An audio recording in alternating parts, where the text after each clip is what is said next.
Welcome to our presentation on how the hypothalamus controls pituitary secretions.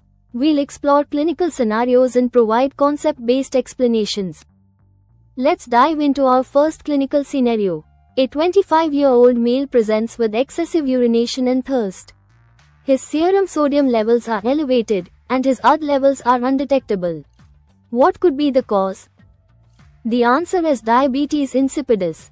The patient's symptoms and low UD levels suggest this condition, often due to hypothalamic or pituitary dysfunction.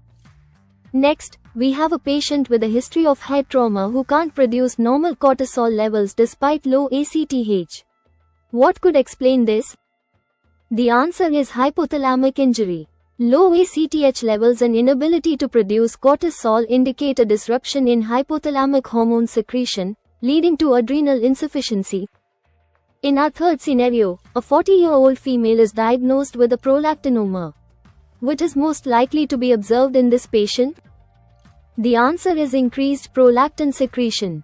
A prolactinoma is a benign tumor that causes overproduction of prolactin, the hormone responsible for milk production.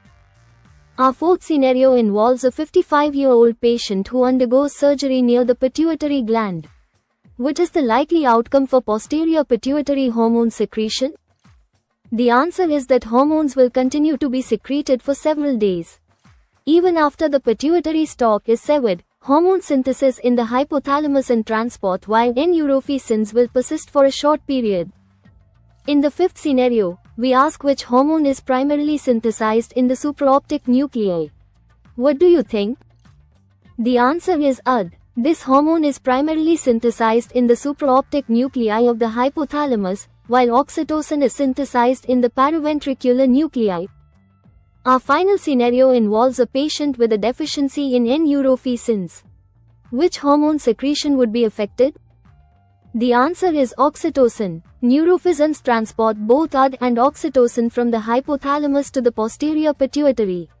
A deficiency would impair the secretion of these hormones, especially oxytocin. Thank you for watching. Don't forget to like, share, and subscribe.